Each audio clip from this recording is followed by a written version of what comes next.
welcome to another episode of Spotlight on CS Ops. I'm here with my wonderful co-host, Matthew Lind, who's out in Austin, Texas. Hi, Matthew.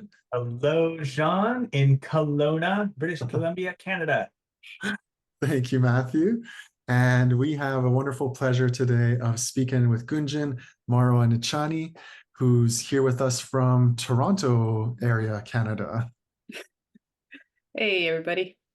I'm surrounded by Canadians and I love it. Yes, love it. Absolutely love it. We're in kind of an odd Zoom world. We're actually above you in my little Hollywood squares here. So geographically, we're also synced, although Gunjan is on the west and I'm on the east. So if we just swapped, we'd be like geographically perfect right now.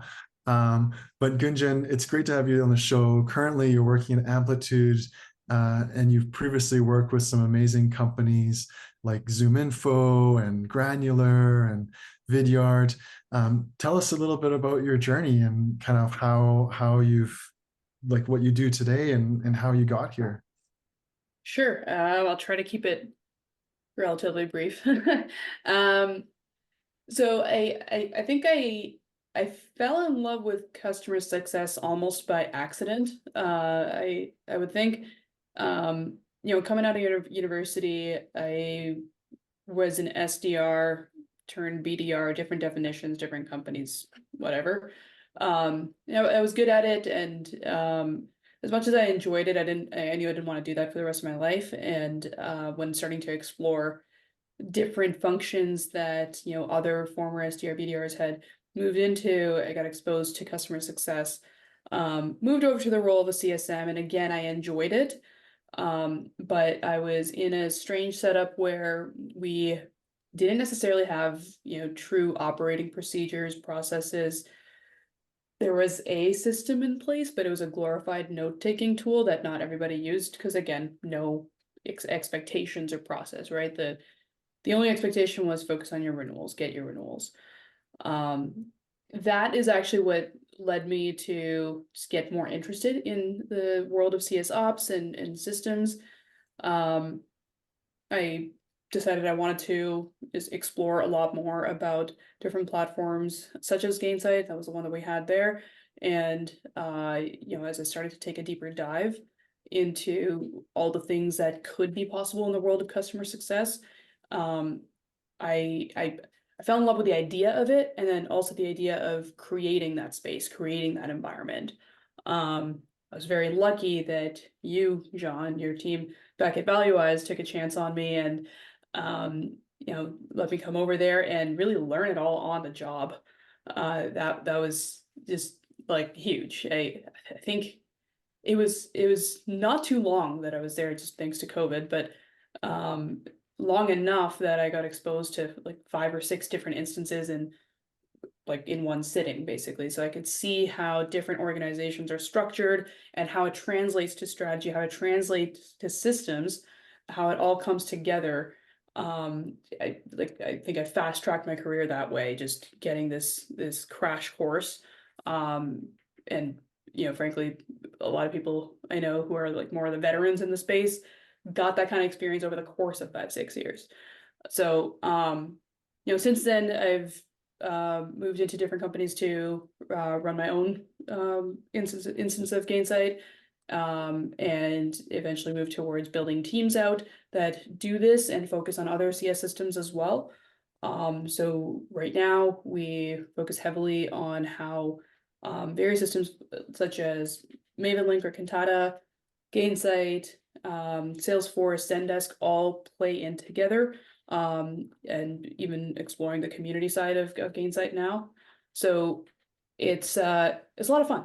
I think for me, I especially enjoy, at this point I've learned, I especially enjoy this, building out the team and the internal processes, especially around Scrum, in making that happen and really bringing to life a lot of the ideas that our CS leadership might have, and then really applying a lot of the experiences from these various instances. Some of it might be some PTSD, but that's okay. It comes in handy when designing a lot of things, or when someone comes with a brand new idea of I really want to run this CTA or this like 10 CTAs. and I can draw upon those experiences, and also still toy with them because every organization is different. So super in a nutshell there, but yeah, a lot of it came just from curiosity and being frustrated with the current setup and realizing I wanted to just make it better for others. Yeah, yeah, it's amazing. I've had the pleasure of knowing you both for quite some time, and I've heard John say specifically like when you get to that consultancy, you get an MBA in CS ops in a hurry. And I'm hearing something similar, Gunjan, from your experience, probably maybe at ValueWise as well, where it's like it just comes so fast and furious. But then you come out this expert or this observer of patterns of what companies are doing well, or maybe even what they're doing poorly. So share with us, without being specific and spoiling someone's secret, but like what are the patterns that you saw or are seeing in the space, positive or negative? Today, like currently or generally? Yes. Okay.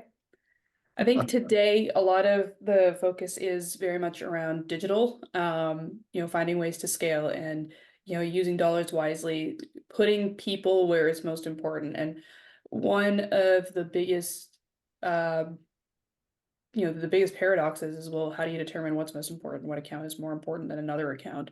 What account needs a higher touch than another account, right? What's the right level? It's really, really hard to predict that. And there is no one true formula. And if it worked for the business last year, it doesn't mean that it'll work this year because things are ever changing in the market. So finding ways to even define what that like long tail of customers might look like, what that segment might look like that we can go ahead and remove the human from, or at least greatly reduce the amount of human touch that those accounts might have. I think that's the biggest problem that a lot of organizations are facing right now. It's less of, well, what do we do once we figure out that segment? There's lots of creative ideas out there on what might be possible, and a lot of the time marketing teams will want to get involved with that too, and that's fine. I don't think that's the problem. I think the problem is figuring out who, and then constantly calibrating that definition, constantly reevaluating, is this the right group that we've defined? That's what I would say, that's what comes to mind immediately for like current problems. Overall, like just generally, like the evergreen, these are always going to be a problem. Or first thing that comes to mind is account loads. Like, what is the right ratio of CSMs per number of accounts? Again, it's going to vary by business. I don't have a formula for that either. I don't have a solution for that either. And you could sell that if you had one. Oh my God, if you'd make a lot I of money. had that, I'd be a millionaire, or I know. definitely more. So I think like those two items are what I would think are like the mutual points that keep both a CCO and a head of CS ops up at night. That's super interesting. Like a little bit of a spoiler alert. I know you, Gunjan, quite well. As you mentioned, like we worked together at ValueWise, and I've been able to sit on the sidelines watching your career here, and I've seen you grow tremendously over the, I guess maybe 5 or 6 years at least since I've known you. Maybe. I'm curious, like, and if you like, I remember the days when we were working together, and I remember you first joining ValueWise and you not knowing a lot about Gainsight and how to administer it, or a Salesforce, or some of the other tools. And like, I remember you just like throwing yourself at it, and you were the fastest, like the person that took the least amount of time from start date to getting certified. It was like, wow, watch out, Gunjan's here, and like it's just like speed demon through these things. You learning is clearly a part of your DNA, right? Like you're just someone that's like, okay, I'm gonna learn this and I'm gonna throw myself at it. Like, what tell us more about, like, yeah, what you think has driven your success in this career, and sort of what are those kind of key characteristics that you think are important to being someone that's achieved the successes that you've achieved? Well, lifelong learning is definitely a big part of it. Like no matter like what we're talking about, whether it's, work-wise, professional development, or, learning how to fix that thing in the house that you're gonna hire someone to do. There's lots of opportunities in every aspect of just life, I would say. And I think that's just part of who I am. As you know. Um I think part of it is also keeping an eye open for the right opportunities. Um, at that time when I was talking to you guys over at ValueWise, I can't say you guys, but you're not there anymore. You know what I'm saying. Yeah.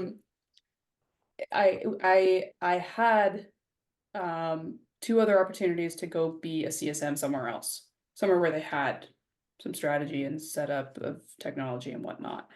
And I had to have a pretty serious, like, sit down with myself on, sure, I could go, keep on being customer facing and really figure out if this is the right uh side of, the house for me, and the right side to go to market for me.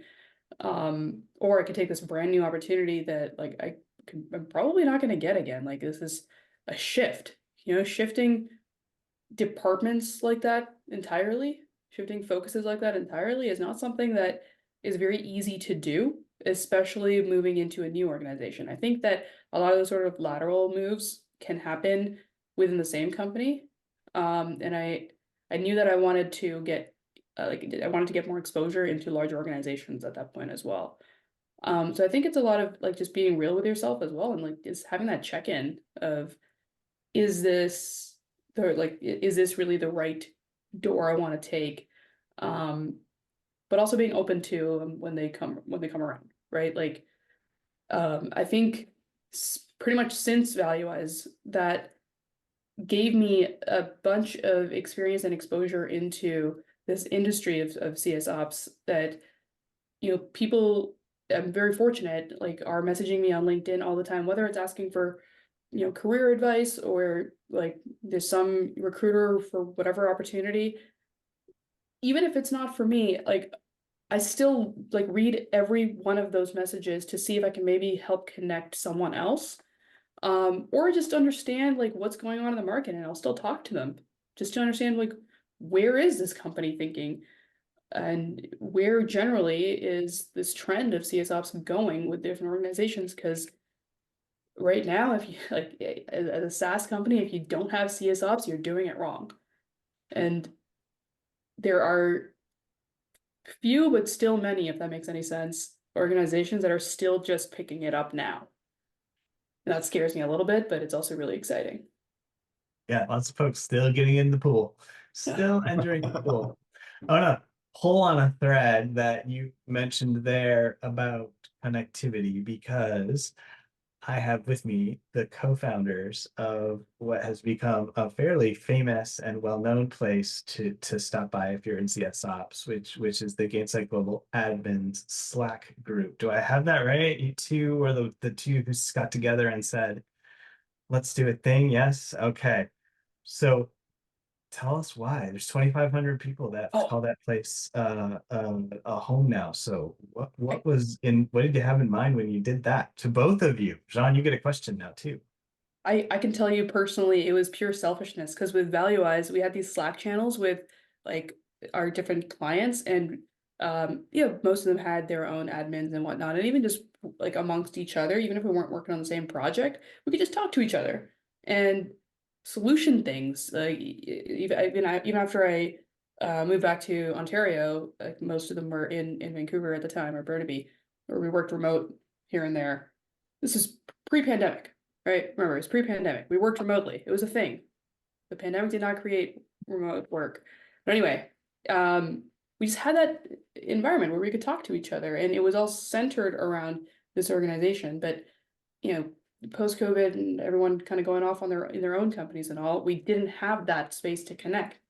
I don't want to be texting how to, think about this rule that I'm building, or writing it in a LinkedIn message. And also it was pure selfishness. I wanted a place to talk about the problems I'm facing with my new client, right? My new organization. I think that like I echo the same sentiment. I mean, I think you know, when you're in a consulting shop, as Gunjan was saying, like your peers are doing similar work for different clients, and so you get that exposure of learning from each other and figuring out, oh, what's working here, may or may not fit over there for somewhere else. But you learn from that exposure. You learn like, oh, over there they're using oranges, over here they're using apples, and then you just keep learning all these pieces of it, and it just helps us drive like what I say, the PhD that I got in CS ops essentially. But I think there was like another aspect of it too for me as well, and I think this was for you as well, Gunjan, is like as you talk to people, especially like pre Slack or pre, let's say, connection, you talk to one individual and they're like echoing the same thing, and they're saying like, man, I wish I could talk to someone more often. And so it's like you start connecting the dots, and you're like, well, you know what, let's start something, let's create this community so that others can chat, and that we can all start connecting more. And in a way, some of that stuff, Matthew, and how we started talking about like, we should do this podcast or this show, it's like it's that same need for connection, or need for like, talking to people about what it is that we do, because there's no book, there's no degree that you can go and get. There's no, I mean, there's a bunch of resources online, but it's like it's a long journey reading the blogs and the various white papers and stuff, and it's certainly not as practical as like just getting on the phone with someone who's done it before, or who's maybe had a similar experience.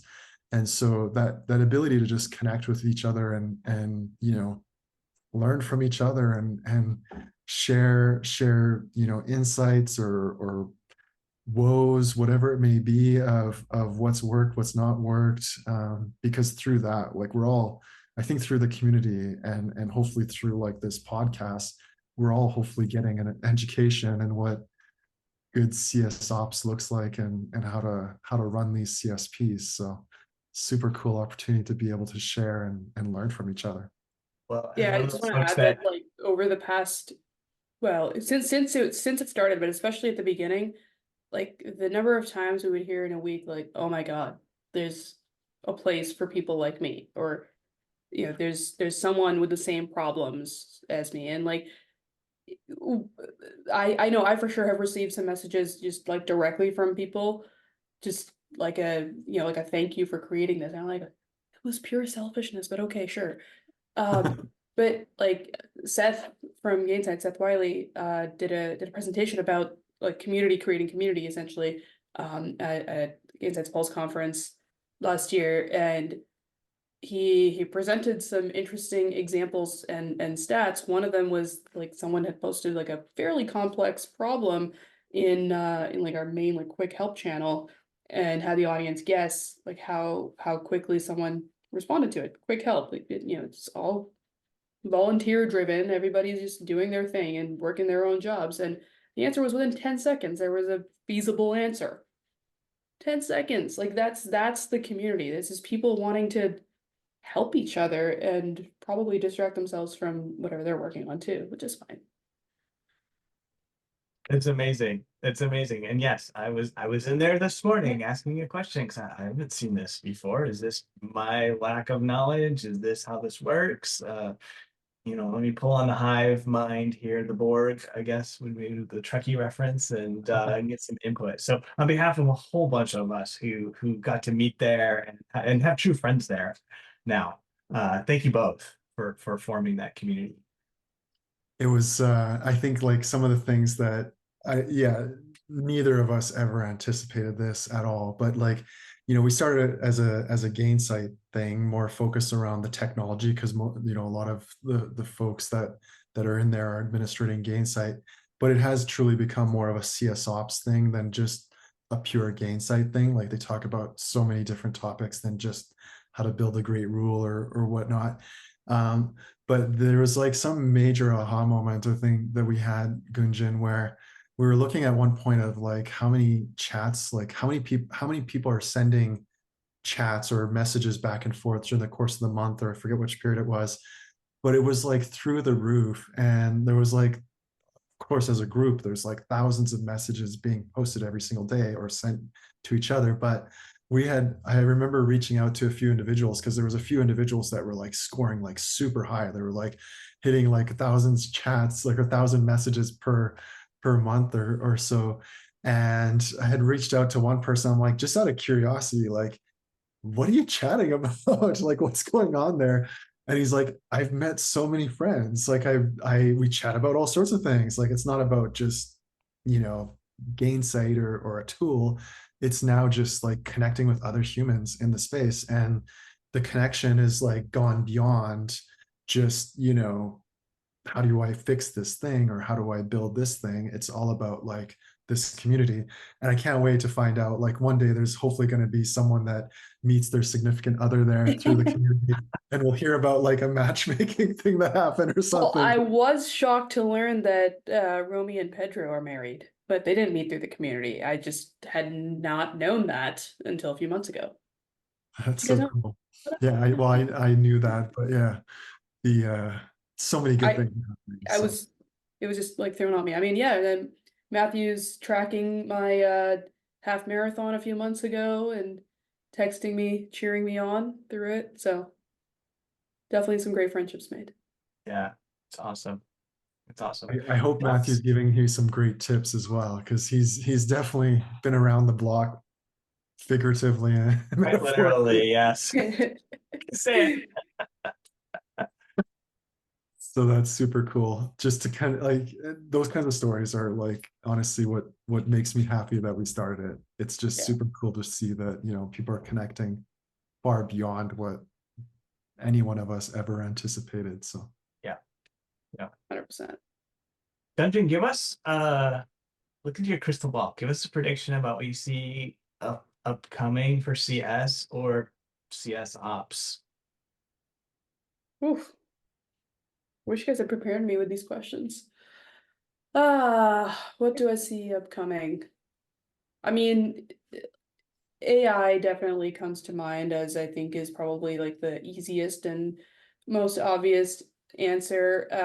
In particular, I think that there's going to be a lot of, if there aren't already, there's going to be a lot of excitement and push on using AI wherever we can, but a lack of kind of direction around that I think ops is going to have to play a critical role around how do we actually get the most value out of this. Yeah. Again, for the purposes of scaling, because there is everywhere a very heavy focus on spending every dollar wisely. And AI is not just a magical solution that will help us get there. I think there's going to be a lot of storytelling that will have to be done in both the planning and the aftermath on how it all ties together. And I think the trouble that CS Ops is always going to face is that there's so many different inputs that go into any sort of results, positive or negative, and any any claim that we might make on X led to Y is really just an inference, and there's all the other letters of the alphabet that probably also contributed. But if we tell the story right, we should get the buy-in, especially if that's what our leaders and stakeholders are wanting to hear anyway. But I think that that's going to be a lot of the pressure is that, well, it's available. The AI features are available. Use it, like help it increase our renewal rate. Well, remember that we don't see an increase in renewal rate for some time. Also, time is going to be our, as it always has been, our biggest enemy in all of this. can't wait though to once we get over this hump of like all this new tech, and as we start to trial and error these things and whatnot, and we all start figuring out like the best ways to encompass them into our day-to-day or our businesses. Like, I really can't wait for the moment, because I don't know, I'm someone that's like, please bring on the robots so people can work on like more meaningful things and not have to like maybe work on so many rudimentary things. So I love that prediction. I think there's a long way to go. I don't know what that might be, but there's still a long way to go. for having AI truly play a meaningful role in the world of CS Yeah. ops. I think that a lot of the focus has been on playing that meaningful role for CSMs, for customers directly even, but there's more to be done for ops. And I do like that concept that CS ops plays a role in putting it in its place. If we get to do that with AI, maybe AI is not to be put in its place, but saying here are the guidelines. Here are the right places to use a chat GPT, and here are the wrong places to use a chat GPT, and here's what it's good for, and here's what it's not. And so as we and I think you could apply that to any tool. Like, okay, we may not run the thing or govern it with an iron fist, but we will have a role to play in how and where it gets used and helping you get the most out of it. 100%. We've got to align the droids or the cyborgs or whatever you want to call them. But definitely it can't be just like let it off on its own, right? Like there's got to be some guardrails and some type of guidance that happens to We be need a more. kill switch. I think we need a kill switch as well. Well, thank you so much, Gunjan. It's been an absolute pleasure having you on the show, and obviously always great to reconnect and chit chat and chat about the space, chat about what some of the successes and wins we've had. So, really thankful for you joining us here today. Oh, thanks for having me, you guys. Great to see you, Gunjan. You too, as always. All right.